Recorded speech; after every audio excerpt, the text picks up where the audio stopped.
Hi friends! Welcome back to the channel, or welcome if it's your first time here.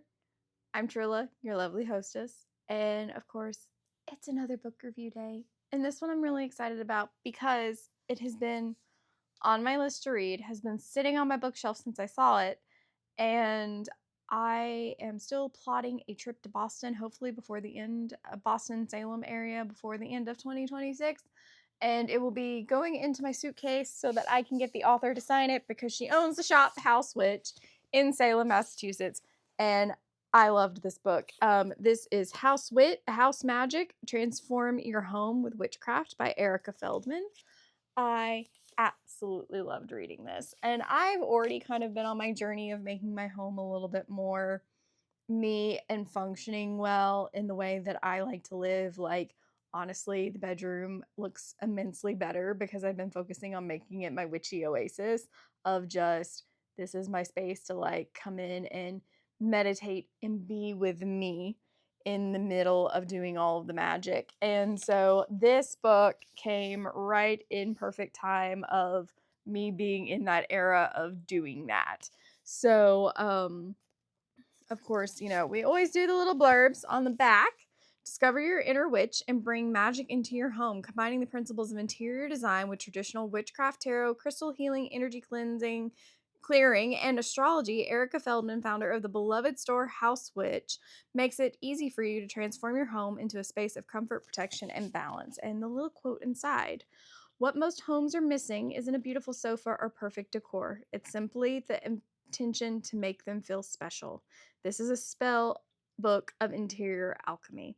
It is about joining the astral plane and the material world to help you to transform the energy in your home. So, Erica, I freaking love you for writing this book, first of all. If you decided to do a sequel, I'd totally pick it up. I always need tips and help with this. And trying to figure out how to make my apartment more magical. This was a great way to do this. She offers a lot of apartment friendly things. It doesn't just have to apply to houses. You can apply this to apartments, you guys. It's not that hard. Sorry, got the burps. But again, I loved Erica's little commentary in this, and starting with walking through it was absolutely beautiful. Let me actually get the table of contents pulled up. So we do the introduction, Witching 101. Chapter 1 is all about manifesting. Chapter 2 is about clearing. 3 is protection. 4 is comfort. 5 is harmony. And 6 is balance. She also provides recommended reading in this, which if you're a practitioner and you're not adding recommended reading, who are you? What the crap? I'd love to have recommendations from other people, because you know how hard it is to find some books in this whole entire world of related information as to what you're wanting to do. I love that the way Erica goes about this is she gives you the one-on-one, the 101 section of just like, if you're new, if you're not used to this stuff, like, here you go, like, here's the 5 moon phases. We talk through the yin and yang, the 4 elements, crystal healing, the science behind crystal healing. Goodness, Erica, when I tell you Erica went deep, Erica went deep. Erica gave you guys everything in one book. This is a perfect little manual. Whether you are witchy or not witchy, I feel like anyone could use this. It doesn't have to be, for someone who is a practitioner. It doesn't have to be for someone who's not a practitioner, but it can be. It's perfect for all types. You're basically just going in and making sure your home has the energy that you want it to have. One of my biggest goals, and I laugh because Karen and I went to see the talk with Anne Pratchett with Ina Garten, and hearing her talk about, it's like, I always want my house to be warm and welcoming and feel very home and cozy for my friends and stuff. I'm like, hi, that's me. Like 100%, that is me. And I'm very grateful for that thought process. And that's always what I want to have.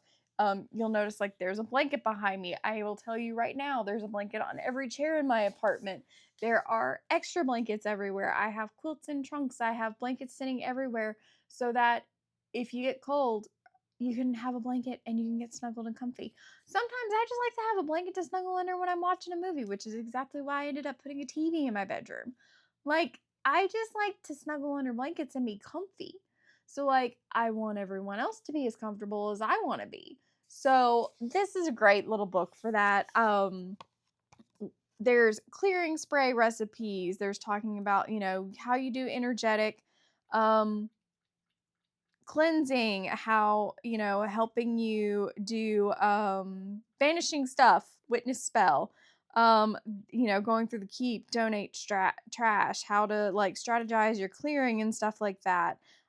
Ways to help you do your house. One thing is like, here we go. So like using your fourth house. My fourth house has the planet Jupiter sitting in it, and your home, the thing behind this is my home brings me a lot of joy and helps me feel expansive. High ceilings or major square footage will feel great to you, as you will have large collections to display, such as books or artifacts from your travels. If you don't know me, I mean, come on. This whole bookshelf is pretty much full. The top two shelves up here are full of my witchy books. This is my little Hecate altar for her. This is her solo altar. I still have stuff that's like further down that you can't see. I have 3 bookshelves in my bedroom that are basically almost full. I always have something from my travels sitting somewhere. Particularly, I do have crystals that I have purchased on my trips. I have like a mug in my kitchen that I purchased when I went to Arizona, and I'm like so excited because me and the creator of that mug have been talking, and I'm gonna get a really cool custom mug from her, and it's gonna be awesome. It's a little colder mug.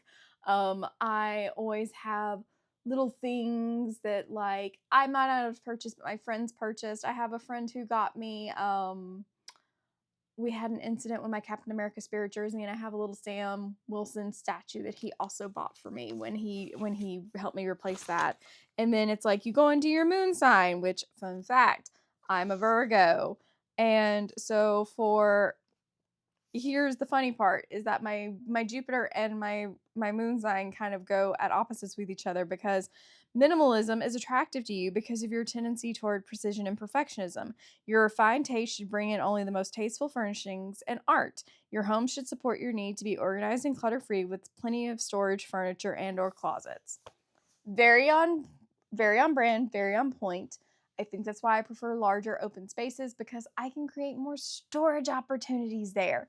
So while my apartment does not meet that, I try to work within the confines of my apartment and find ways to create more storage space. So I'm still working on that. I've created in my bedroom. I've done a really good job of kind of going through and doing that with principles that I already knew before going into this book and just got reminded of them. And I've also been reutilizing my closet app style book to calculate like what outfits I'm wearing every day, what I've worn, and at the end of the year, if there's stuff that's in there that I'm not wearing or haven't worn, by it's leaving the closet, that means I don't enjoy wearing it anymore. And it's finally going to be one of those moments where I can say, like, even though this has a sentimental attachment to it and I really don't want to let it go, I can finally say I'm letting it go. So it's really great. But a lot of that comes from, knowing that, like, as a Taurus, I want my home to be earthy and comforting. Tauruses are huge on comfort, while Virgos, Virgos are huge on understanding things and having everything very organized. It's why I love my Notion. I'm a Virgo moon. Cancers are very emotional, which is why it makes so hard for us to get rid of things. And so I'm really working on that. That is my goal this year, is to work on that part and just be able to release things. And I have slowly been doing that. I've actually got 2 bags of donations. Sorry, guys, I had a yawn there. I wanted to break out. I have 2 bags of donations as of recording this video that need to go. So I'm really proud of myself. I have been doing those things of like, I know I haven't worn this, so I'm going to let it go. Or I don't use this anymore, I'm going to let it go. So working on that in hopes of, really getting to declutter a lot of things and realize like, hey, you don't have to keep this. You don't have to keep this just because someday it might come in handy. We never know that it will. So better to have the things that make you happy and make life easier than to have a bunch of clutter. So this is very helpful in that this reminded me of a lot of like tools that I can use. And so I am taking this year to really not only better understand my birth chart, but also to really make my space my space. So things are getting cleaned, the energies are getting cleared, and I will probably be taking my selenite wards off my doors to do a full cleanse and then put them back up and be happy and done with it. So there you go.